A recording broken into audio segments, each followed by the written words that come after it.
یہ ایک جملہ جو ہمارے حرام خور یوٹیوبرز نے اٹھایا کہ جی آرمی چیف نے کہا ہے کہ جو ایران سے محبت کرتا ہے وہ ایران چلا جائے پاکستان چھوڑ کے. کہتے ہیں دیکھو جی یہ 15 سے 20% شیعہ کو یہاں سے نکالنا چاہتے ہیں. بھائی یہ جملہ انہوں نے ایبسولوٹلی نہیں بولا، ایک ریلیٹو جملہ تھا، سخت جملہ ہے، اس میں کوئی شک نہیں ہے، لیکن کسی کانٹیکسٹ میں ہے. اور یہ جملہ آپ سارے لوگ بولیں گے. میں ابھی آپ کے سامنے سچویشن رکھتا ہوں. اور کچھ عرصہ پہلے یہی جملہ آرمی چیف نے بولا سنیوں کے بارے میں. اس وقت تو کسی شیعہ عالم کے دل میں کوئی ہمدردی نہیں جاگی کہ یہ آرمی چیف 2500 علماء کی موجودگی میں اتنی بڑی تھریٹ کیوں دے رہے ہیں. وہاں شیعہ علماء بھی موجود تھے. جو کچھ عرصہ پہلے جہاں پہ آپ کو پتا ہے ہمارے جو حافظ طاہر اشرفی صاحب حافظہ اللہ تعالیٰ نے سپاس نامہ پڑھا تھا، وہ 2500 علماء کی موجودگی میں اس پروگرام کی بات کر رہا ہوں. اس میں بریلوی دیوبندی اہل حدیث شیعہ سارے موجود تھے. وہاں پہ آرمی چیف نے کہا تھا کہ جس کو اس قسم کی شریعت چاہیے نا، ظاہر وہ دیوبندیوں کو کہہ رہے تھے، اور ظاہر حنفیوں میں بریلوی بھی شامل ہیں، تو وہ افغانستان چلا جائے پاکستان چھوڑ کے. کسی سنی عالم نے باہر نکل کے کوئی ایسی تقریر نہیں کی کہ جی آج ہمیں آرمی چیف نے دھمکی دی ہے کہ ملک چھوڑ کے افغانستان چلے جاؤ. اور یہ سیم پوائنٹ ہائی لائٹ کیا مفتی عبد الرحیم صاحب نے، جو مفتی طارق مسعود صاحب کے استاد ہیں، ان کے مدرسے کے ہیڈ. انہوں نے بھی اس پہ ایک ولاگ بنایا. انہوں نے کہا ہم تو 80% ہیں سنی پاکستان کا، وہ تو ہمیں بھی کہہ رہے ہیں کہ آپ افغانستان چلے جاؤ اگر اس قسم کی آپ کو شریعت چاہیے کہ آپ کی بچیاں نہیں پڑھیں گی، اہل حدیثوں کو قتل کیا جائے گا، شیعہ کے جلوسوں کے اوپر پابندی ہوگی. ابھی پتہ ہے آپ کو افغانستان والوں نے اس دفعہ جمعرات کو عید بنائی ہے، سعودی عرب سے بھی ایک دن پہلے. میرا خیال ہے اسی توہم پرستی کی وجہ سے کہ جی جمعے والے دن جو عید حکمرانوں پہ بھاری ہوتی ہے، تو آڈے ہوتے ویسے ہی پاری نے ساڑھے وڈے، تو انہوں نے جمعے کی عید سے بچنے کے لیے جمعرات کو عید کی ہے، سعودیہ سے بھی ایک دن پہلے. ان سعودیہ میں بھی چھاڑ دیتا انہوں نے. اور انہوں نے شیعہ علماء کو ایک دن پہلے بلا کے کہا کہ آپ دستخط کریں. شیعہ علماء نے انکار کیا. وہ 3 شیعہ علماء جیل میں ڈال دیے ہیں افغانستان نے کہ انہوں نے ہمارے ساتھ عید، انہوں نے کہا چاند نظر آئے گا تو عید کریں گے نا، اس طرح عید کر لیں. یہ اس دفعہ 1447 ہجری کی چھوٹی عید اسلامک جمہوریہ افغانستان، بیسیکلی وہ دیوبندیہ جمہوریہ، اور اس میں بھی ایک خاص سکول آف تھاٹ خوارج کا، انہوں نے سعودیہ سے بھی ایک دن پہلے کر لیا. ہماری تو ہفتے کو ہوئی نا، سعودیہ میں جمعے کو ہی انہوں نے کر لی. اور وہ انہوں نے اپنا ریکارڈ قائم رکھا کہ اللہ کے فضل سے افغانستان میں کبھی بھی 30 روزے نہیں ہوئے. اور ہمارے کے پی میں بھی میری زندگی میں کوئی یاد نہیں مجھے کہ 30 روزے کبھی ہوئے ہوں. اگر آپ کی زندگی میں کوئی سال ہے تو بتا دیں. اور اختلاف صرف چھوٹی عید کا، بڑی عید پہ کبھی اختلاف نہیں ہوا، 10 محرم پہ کبھی اختلاف نہیں ہوا، 12 ربیع الاول پہ کبھی اختلاف نہیں ہوا. یار سارے چاند کے مہینے ہیں نا. چھوٹی عید پہ مسئلہ ایک سیاسی مذہبی مسئلہ بنایا ہوا ہے. یہ دماغ کھولا کرے اور سوچا کریں کہ یہ کیا ہو رہا ہے آپ کے ساتھ. تو مفتی عبد الرحیم صاحب نے کہا کہ وہ تو ہمیں بھی کہہ رہے تھے آپ افغانستان چلے جائیں، تو ہم اس کا یہ رزن نکالیں گے. وہ ایک کانٹیکسٹ میں بات ہو رہی تھی. تو اگر آپ کے بارے میں ایسی بات کر دی تو اس کو آپ نیگیٹو نہ لیں. اور پھر اگلی بات مجھے آج آپ ایمانداری سے بتائیں، آج اہل حدیث دنگا فساد شروع کر دینا سعودی عرب کے حق میں. میں آپ کو یہ داڑھی پہ ہاتھ پھیر کے کہہ رہا ہوں، آرمی چیف نے بلا کے وابیوں کہنا جاؤ سعودی عرب تسی، کیونکہ سٹیٹ اس طرح تو نہیں چلتی نا. ورلڈ وار 2 کے بعد نیشن سٹیٹس ہیں، سب لوگ اپنے اپنے مفادات دیکھنے ہیں. سعودی عرب کے مفادات انڈیا کے ساتھ جڑے ہوئے، ایران کے مفادات انڈیا کے ساتھ جڑے ہوئے تھے. یہ آج کا سینیریو نہ دیکھے کچھ عرصہ پہلے تک پاکستان کے ساتھ تو کوئی نہیں کھڑا ہوا، ہمیشہ انڈیا کے ساتھ یہ لوگ کھڑے ہوئے ہیں. کیوں کھڑے ہوئے؟ بالکل ٹھیک کھڑے ہوئے، نیشن سٹیٹ ہیں. انہوں نے اپنی سٹیٹ کو دیکھنا ہے کہ جو ان کے لیے فائدہ مند ہے انہوں نے کرنا ہے. ایون ترکی ہے جو آپ کہتے ہیں جی ورلڈ لیڈر ہے طیب اردگان، ترکی نے تو اسرائیل کو تسلیم کیا ہوا ہے، ان کے ساتھ تجارت ہے. ٹھیک ہے، وہ اگر سمجھتے ہیں اپنے لیے بہتر تو کریں، نیشن سٹیٹ ہے. اس کے باوجود وہ امت مسلمہ کے لیڈر ہیں. ہاں یہ ذہن میں رکھیے. اور یہاں پوری کی پوری گیم جو ہے وہ اسرائیل کے اوپر ہو رہی ہوتی ہے.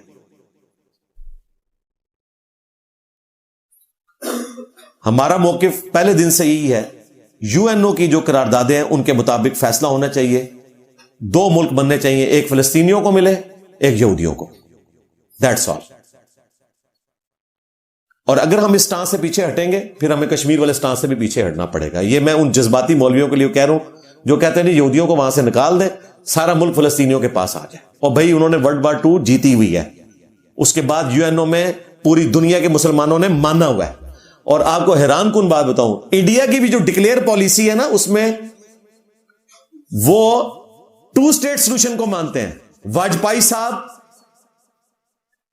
فلسطین کے حق میں تقریریں کرتے رہے, کتنے ہارڈ لائنر تھے. اس سے پہلے بھی آپ نہرو, گاندھی. آج بھی اسٹیٹ پالیسی ان کی یہی ہے کہ 2 ریاستیں بننی چاہیے. اسی لیے یاسر عرفات کی دوستیاں انڈیا کے ساتھ بھی تھی, پاکستان کے ساتھ بھی تھی, کیونکہ انڈیا سپورٹ کرتا ہے فلسطین کی ریاست کو. اور یہاں ہم پتہ نہیں کیا کچھ بنائے بیٹھے ہوتے ہیں. یہ تو ابھی یہ جو مردود چیز آئی ہے مودی, اس نے آ کے خباثت کی ہے. ابھی بھی اس کی وجہ سے اس کو اپنی عوام کی بھی گالیاں کھانی پڑ رہی ہیں اور کانگریس کی بھی گالیاں کھانی پڑ رہی ہیں کہ آپ کہاں جا کے اسرائیل کی گود میں بیٹھ گئے. ہماری تو یہ پالیسی نہیں تھی, ہم تو مظلومین کے ساتھ تھے. تو اگر دیوبندیوں کو یہ تھریٹ ملتی ہے نا کہ آپ افغانستان چلے جائیں, اور اہل حدیث کو یہ تھریٹ ملتی ہے کہ جی آپ سعودی عرب چلے جائیں, اور اہل تشیع کو یہ تھریٹ ملتی ہے کہ آپ ایران چلے جائیں, تو یہ کسی کانٹیکسٹ میں مل رہی ہے اس اعتبار سے کہ اگر آپ پاکستان میں, اچھا مجھے یہ بتائیں, پاکستان کی نیشنلٹی جن لوگوں کے پاس ہے تو کیا وہ آئین کے تحت پاکستان کے ساتھ وفاداری کے پابند ہیں کہ نہیں؟ آرٹیکل 5 کے تحت ہے نا, ٹھیک ہے. اب آپ نے ہمیں دینی مسائل نہیں بتانے. دینی مسائل میں جائیں گے تو پھر معاملہ بہت خراب ہو جائے گا. پھر تو بریلوی کہیں گے کہ سب سے پہلے امام کعبہ کی لاش لٹکاؤ اور بریلوی امام وہاں کھڑا کرو. نہیں کہیں گے, وہ تو نماز ہی نہیں پڑھتے اس کے پیچھے. اس کا کوئی اینڈ نہیں ہے. یہ ذرا اپنا مولوی پن سائڈ میں رکھ کے نا, آنکھیں کھول کے نا, پوسٹ ورلڈ وار 2 جو دنیا ہے نا اس میں جیئیں, اور آپ کو پتا چلے کہ دنیا کس طریقے سے چلتی ہے. اس میں نیشن سٹیٹس بنی ہیں, ان میں ہر سٹیٹ نے اپنے مفادات کو دیکھ کے چلنا ہے, ساتھ ہی ساتھ باقیوں کا بھی احترام کرنا ہے. لیکن سب سے پہلے آپ نے اپنی سٹیٹ کو دیکھ کے چلنا ہے, اور باقی سارے اسی طرح ہی کر رہے ہیں. ایران بھی یہی کر رہا ہے, سعودیہ بھی یہی کر رہا ہے, افغانستان بھی یہی کر رہا ہے. تو پاکستان کے پاس بھی رائٹ ہے کہ وہ بھی یہی موقف رکھے. یہ لادہ بات ہے کہ پوری دنیا میں کوئی مسئلہ کھڑا ہوتا ہے, سب سے پہلے پاکستان میں گاڑیاں جلتی ہیں, بینک لوٹے جاتے ہیں, روڈز بلاک ہوتی ہیں, لوگ ناک شہید ہوتے ہیں. ایک خامنائی صاحب شہید ہوئے اور ان کی محبت میں, ان کی تعلیمات کے خلاف جاتے ہوئے درجنوں مسلمان جو اہل تشیع مکتب سے تعلق رکھتے تھے پاکستان میں پروٹیسٹ میں شہید ہو گئے. اس سے خامنائی صاحب کی روح کوئی خوش نہیں ہوئی ہوگی جو ایکٹیویٹی یہاں پرفارم کی گئی. علمی پوائنٹ نمبر 9. اب یہ جو آخری 2 علمی پوائنٹ ہے نا, 9 اور 10, یہ انڈائریکٹلی گفتگو ہے, لہذا جس نے یہ کی میں اس کے ریفرنس سے بیان کروں گا. یہ چونکہ بڑی گرم گفتگو ہے اور 11,000 وولٹ ہے, اس لیے کوئی اور عالم تو اس کی تصدیق کرنے کے لیے تیار نہیں ہوا, نہ تردید کرنے کے لیے. لیکن جس نے آ کے کیمرے میں دلیری سے یہ 2 پوائنٹ بیان کیے, میں انہی کو کریڈٹ دوں گا اور انہی کے ریفرنس سے بیان کر رہا ہوں. میرے پاس کوئی انڈیپینڈنٹ سورس نہیں ہے, لہذا میری گفتگو کو کوئی اس اعتبار سے کوٹ نہ کرے کہ اس معاملے میں میرے پاس کوئی ایک سے زیادہ شواہد موجود ہیں. ایک نے ویڈیو میں بیان کیا, باقیوں نے تو نہ تصدیق کی نہ اس کی تردید کی, کیونکہ یہ باتیں ہی بڑی سخت تھی دونوں. میں وہ آخر میں بیان کر دیتا ہوں, علمی پوائنٹ نمبر 9 اور 10. اس کے لیے میں یہ ساری تمہید ساتھ دوبارہ سے پیش کر رہا ہوں. علمی پوائنٹ نمبر 9, اسی کانٹیکسٹ میں آغا شفا نجفی صاحب ہیں, انہوں نے جمعے کا خطبہ دیا, یوٹیوب پہ رکھا ہوا ہے. انہوں نے آرمی چیف کے حوالے سے یہ بات بیان کی. اب یہ ظاہر ہے انہوں نے پبلکلی بیان کر دی ہے. اگر نہ کرتے اور مجھے کسی سورس سے پتہ چلتی تو میں بھی اس قسم کا ٹروتھ پبلک میں ریویل نہ کرتا. وہ بات یہ ہے, وہ کہتے ہیں کہ اہل تشیع علماء جب آرمی چیف سے ڈسکس کر رہے تھے ایران کے حوالے سے, تو انہوں نے یقین دہانی کروائی. انہوں نے کہا میں خود بڑی محبت کرتا ہوں خامنائی صاحب سے, ان کی شہادت کا مجھے آپ سے زیادہ غم ہے, اور ایران کے مسلمانوں کا مجھے آپ سے زیادہ غم ہے. ہم بھی تکلیف سے گزر رہے ہیں جو کچھ امریکہ اور اسرائیل ایران کے ساتھ کر رہے ہیں. اور پھر انہوں نے ساتھ یہ بتایا کہ اس وقت ایران کا پوری دنیا سے رابطہ ہمارے ذریعے سے ہے، خواہ وہ عرب دنیا سے ہو خواہ وہ چائنا کے ساتھ ہو، یہ رابطہ ہمارے ذریعے سے ہے، اور ہم جہاں تک ہو رہا ہے ان کی سپورٹ کر رہے ہیں۔ اب وہ سپورٹ کا لیول کیا ظاہر ہے وہ تو انہوں نے ڈسکلوز نہیں کرنا۔ اور ساتھ انہوں نے کہا کہ اگر آج تک سعودی عرب رکا ہوا ہے باوجود اس کے کہ ایران نے سعودیہ پر حملے کیے تو ہماری وجہ سے رکا ہوا ہے، ادروائز ہم ڈیفنس ٹریٹی میں ان کے ساتھ ہیں، اور اگر وہ ہمیں پابند کرے جواب دینے کا تو ہم پابند ہیں، لیکن سعودیہ کو ہم نے ہی روک کے رکھا ہوا ہے کہ ہم نے جواب نہیں دینا۔ یہ انہوں نے اپنی لائلٹی شو کی شیعہ مسلمانوں کے ساتھ، ایران کے ساتھ۔ علمی پوائنٹ نمبر 10، اب یہ انتہائی خطرناک قسم کا علمی پوائنٹ ہے جس سے میری کانپیں ٹانگ رہی ہیں، یعنی کہ میری ٹانگیں کانپ رہی ہیں، اور یہ بھی میں آغا شفا نجفی صاحب کے ہی کھاتے میں ڈالوں گا۔ انہوں نے اپنی تقریر میں بیان کیا، یوٹیوب پہ رکھی ہے، میں نے ڈاؤن لوڈ کر کے اپنے پاس رکھ لی ہے، کل کو میرے متھے کسی نے مارا تو میں کہوں گا جناب یہ یوٹیوب پہ اپلوڈ تھی، ان کے ریفرنس سے میں بیان کر رہا ہوں، اور مجھے امید ہے کہ انہوں نے اپنی طرف سے یہ بات نہیں بنائی ہوگی، اور اگر یہ وہ ٹروتھ ریویل نہ کرتے پبلکلی تو مجھے اگر اندر سے پتہ بھی چل جاتا کسی شیعہ عالم کے تھرو تو میں اسے کہتا کہ یار آپ آ کے خود بیان کرو، کیونکہ اگر میں بیان کرتا ہوں نا تو وہ کہیں گے تو اتنے بیٹھے ہی کوئی نہیں سر۔ میں نے یہ جتنی باتیں کی ہیں ان میں سے کوئی ایسی بات نہیں ہے کہ جو یوٹیوب پہ اپلوڈ نہ ہوئی ہو، ہاں اپلوڈ ہوئی بھی ہے۔ پھر میں نے علماء سے باقاعدہ بڑی تفصیلی، رات کو بھی میں اس پہ ہی ورکنگ کرتا رہا، الگ الگ علماء سے میں نے ڈسکشنز کی کہ میں نے کل اس کے اوپر بولنا ہے، کیونکہ آج کرنٹ افیئر یہی ہے، اس وقت تو پورے ملک میں آگ لگائی ہوئی ہے۔ آپ کو پتا ہے وہ انتشاری ٹولے نے، سیاسی مذہبی جماعت جو انہی کی پالی ہوئی تھی مذہبی ٹچ والی، تو ظاہر ہے اس آگ کو ٹھنڈا تو کرنا ہے۔ تو یہ آخری پوائنٹ بھی میں آغا شفا نجفی صاحب کے ریفرنس سے بیان کر رہا ہوں۔ وہ کہتے ہیں کہ جی آرمی چیف سے ہم نے کہا کہ اگر خدا نخواستہ ایران شکست کھا گیا اس جنگ میں تو پھر اگلا نمبر تو پاکستان کا ہے۔ تو اس پہ پھر آرمی چیف نے کہا کہ اگر کسی کے دماغ میں ہے نا کہ اگلا نمبر پاکستان کا ہے تو پھر اگلا نمبر صرف پاکستان کا نہیں ہوگا، آدھی دنیا ہم ساتھ لے کے ہی مریں گے، اکیلے نہیں مریں گے، یہ ذہن میں رکھیں۔ اور کہتے ہیں ہم نے یہ بتا دیا ہوا ہے کہ کسی کے دماغ میں ہمارے والے سے کوئی چیز ہے تو ہم نے پھر اکیلے نہیں مرنا، ہم پھر ہم تو ڈوبے ہیں سنم، تمہیں بھی لے ڈوبیں گے۔ ہاں حقیقت بات ہے، اور مسلمان تو ویسے ہی تیار بیٹھا ہوا ہے یار، اس دنیا میں تو غم ہی اتنے ہیں، یقین کریں کہ آخرت میں ہی بندہ لینڈ کرے تو سکون کی زندگی ہے۔ ہاں دنیا تو ہے ہی غموں سے عبارت ہے، اور یہ ہمارا امتحان بھی ہے، اسی لیے ہمیں خودکشی سے بھی روکا گیا، ادروائز تو پھر آپ پیپرز میں ایگزامینیشن ہال سے اٹھ کے باہر چلے جائیں تو فیل ہی ہوں گے نا۔ تو رہنا اسی دنیا میں ہے، فیل نہیں ہونا جب تک کہ اللہ نہ اٹھا لے۔ خود اٹھ کے چلے گئے تو پیپر میں فیل، پیپر تو خالی ہے۔ تو اللہ نہ کرے کہ یہاں تک کوئی صورتحال آئے، باقی اللہ کو پتہ ہے مستقبل میں کیا ہونے والا ہے، لیکن آج